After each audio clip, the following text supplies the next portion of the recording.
টাকা পয়সা নাকি মানুষের ভালোবাসা কোনটা আসল সম্পদ? আজকের গল্পটা ঠিক এই প্রশ্নটা নিয়েই।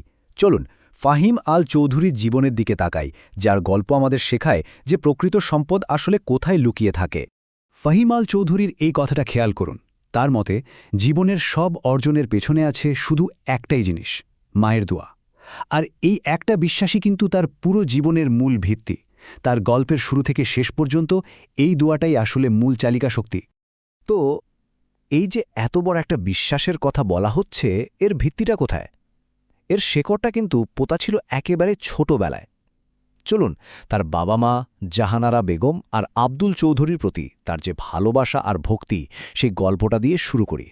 একটু ভেবে দেখুন, ছোটবেলা থেকেই তিনি ছিলেন যাকে বলে মামিজ বয়। কিন্তু এটা শুধু বলার কথা না, তিনি আসলেই মায়ের সাথে রান্নাঘরে সাহায্য করতেন, রাতে বাবা মায়ের পা টিপে দিতেন, এমনকি অ্যালার্মের দরকারই হতো না, ফজরের আজানের সাথে সাথেই উঠে যেতেন বাবা মায়ের জন্য চা বানাতে। এই ছোট ছোট কাজগুলোই কিন্তু বলে দেয় তার দায়িত্ববোধ আর ভালোবাসার গভীরতা। আচ্ছা, মায়ের কথা তো হলো, এবার আসি তার বাবার কথায়। তার বাবা তাকে জীবন শিখিয়েছেন কোনো লেকচার দিয়ে নয়, একেবারে হাতে কলমে, বাস্তব অভিজ্ঞতার মধ্যে দিয়ে। তার বাবার দর্শনটা ছিল খুবই সোজাসাপটা। ১. নিজের পকেট খরচ নিজেকেই জোগাড় করতে হবে। ২. ছুটির দিনে বসে থাকা চলবে না, রেস্তোরাঁয় কাজ করতে হবে। আর ৩. সবচেয়ে বড় শিক্ষাটা হলো, জীবনে কোনো কিছুই এমনি এমনি পাওয়া যায় না।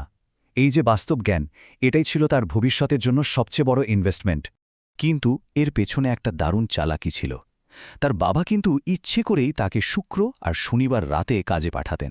কেন? কারণটা ফাহিম নিজেও বুঝেছেন অনেক পরে। উদ্দেশ্য ছিল ছেলে যেন কাজ করে এতটাই ক্লান্ত থাকে যে লন্ডনের নাইট লাইফ বা ক্লাবিংয়ের দিকে ঝোঁকার সুযোগই না পায়। ভাবা যায় কি অসাধারণ একটা প্যারেন্টিং কৌশল। আর এই চিন্তাটাই তাকে একটা সময় চাকরি ছেড়ে উদ্যোক্তা হতে বাধ্য করে। তার কথাটা কি ছিল? যতদিন কর্মচারী থাকবেন ততদিন অন্যের অধীন। তিনি আসলে শুধু টাকার স্বাধীনতা চাননি, চেয়েছিলেন সময়ের স্বাধীনতা। এমন একটা জীবন যেখানে নিজের সময়টা নিজের নিয়ন্ত্রণে থাকবে, আর সেই সময়টা তিনি তার পরিবারকে দিতে পারবেন। তো তিনি উদ্যোক্তা হলেন, সফলও হলেন। কিন্তু এর পরেই তার জীবনে এমন একটা সময় আসে যেখানে তার সাফল্য আর মূল্যবোধ দুটোই সবচেয়ে বড় পরীক্ষার মুখে পড়ে। তার জেতার মানসিকতার মূল ভিত্তিটাই ছিল এটা। যে কোনো ধাক্কা বা সেটব্যাককে তিনি ব্যর্থতা হিসেবে দেখতেন না, বরং দেখতেন সবচেয়ে বড় শিক্ষা হিসেবে। ব্যবসায় লস হয়েছে, আচ্ছা ঠিক আছে, এখান থেকে কি শেখা গেল? এই অ্যাটিটিউডটাই কিন্তু তাকে বারবার ঘুরে দাঁড়াতে সাহায্য করেছে। আর এই মানসিকতা নিয়েই কাজ করে ২০১৬ সাল নাগাদ তিনি তার সাফল্যের চূড়ায় পৌঁছান। মোট সম্পদের পরিমাণ দাঁড়ায় প্রায় ৪.৯ মিলিয়ন পাউন্ড, বাংলাদেশি টাকায় প্রায় ৬২ কোটি টাকারও বেশি। কিন্তু এখানেই গল্পের আসল টুইস্ট।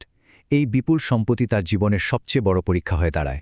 ঠিক যখন তিনি তার ক্যারিয়ারের শীর্ষে, তখনই তার জীবনে একটা নাটকীয় মোড় আসে। তার মা খুব অসুস্থ হয়ে পড়েন। ফাহিমের সামনে তখন দুটো রাস্তা, হয় এই কোটি কোটি টাকার সম্পদ আগলে রাখা, না হলে সবকিছু দিয়ে মায়ের সেবা করা। যদিও তার জন্য এই সিদ্ধান্তটা নিতে এক মুহূর্তও ভাবতে হয়নি। তিনি তার মায়ের জন্য সবচেয়ে ভালো চিকিৎসার ব্যবস্থা করতে গিয়ে তার জমানো প্রায় সবকিছু শেষ করে ফেলেন। তার সম্পদ প্রায় শূন্যের কোঠায় নেমে আসে। এটা থেকেই বোঝা যায় তার কাছে তার মায়ের চেয়ে মূল্যবান আর কিছুই ছিল না, কোনোদিনও না। কিন্তু টাকা হারিয়ে তিনি যা পেয়েছেন তা অমূল্য। তিনি শান্তি খুঁজে পেয়েছিলেন মায়ের সেবা করার মধ্যে। নিজের হাতে মাকে গোসল করানো, খাইয়ে দেওয়া, এমনকি তার কাপড় ধুয়ে দেওয়ার মধ্যে যে আত্মতৃপ্তি, যে শান্তি তিনি পেয়েছেন, সেটা তো আর কোনো টাকা দিয়ে কেনা যায় না, তাই না? আর্থিকভাবে প্রায় সবকিছু হারানোর পর ফাহিম এক নতুন ধরনের সম্পদের খোঁজ পেলেন। আর সেই সম্পদটা হল দেওয়ার আনন্দ, মানুষের জন্য কিছু করার আনন্দ। তার মূল বিশ্বাসটা খুব সহজ এবং শক্তিশালী। তিনি বলেন, আপনি যদি দেন, আপনার কমে না। মানে দান করে আজ পর্যন্ত কোনো মানুষ গরিব হয়ে গেছে এমন উদাহরণ একটাও নেই, বরং দিলে সেটা কোনো না কোনোভাবে ঠিকই ফিরে আসে। আর এই যে দেওয়ার মানসিকতা, এটা কিন্তু হুট করে তৈরি হয়নি। সেই ৯ বছর বয়সে প্রতিবেশীর জন্য বাবার পকেট থেকে টাকা নেওয়ার ঘটনা থেকে শুরু। এরপর ২০০২ সালে বাবার মৃত্যুর পর পঙ্কানুগতভাবে সমাজকর্ম শুরু করেন। ২০২৩-এ এসে তো নিজের ট্রাস্টের শিক্ষামূলক কার্যক্রমও চালু করেছেন। এখন তার কাছে সমাজকর্মটা একটা নেশার মতো, যা তাকে মানসিক শান্তি দেয়। তার কাজের প্রভাবটা শুধু সংখ্যা দিয়ে মাপা যাবে না। ১০০র বেশি পরিবারকে শুধু একটা ছাদ নয়, একটা নিরাপদ আশ্রয় আর নতুন করে বাঁচার স্বপ্ন দিয়েছেন তিনি। শুধু তাই না, অসুস্থ ছাত্রছাত্রীদের চিকিৎসার জন্য তিনি ৫ কোটি টাকা দান করেছেন, কারণ তিনি চান না অসুস্থতার কারণে কারও পড়াশোনা বা স্বপ্ন যেন থেমে না যায়। এই গল্পটা আমার কাছে অসাধারণ লাগে। ছোটবেলায় তিনি যখন প্রতিবেশীকে সাহায্য করতে বাবার পকেট থেকে টাকা নিয়েছিলেন, তার বাবা কিন্তু ঘটনাটা দেখে ফেলেছিলেন। কিন্তু বকা দেওয়ার বদলে তিনি কি করলেন?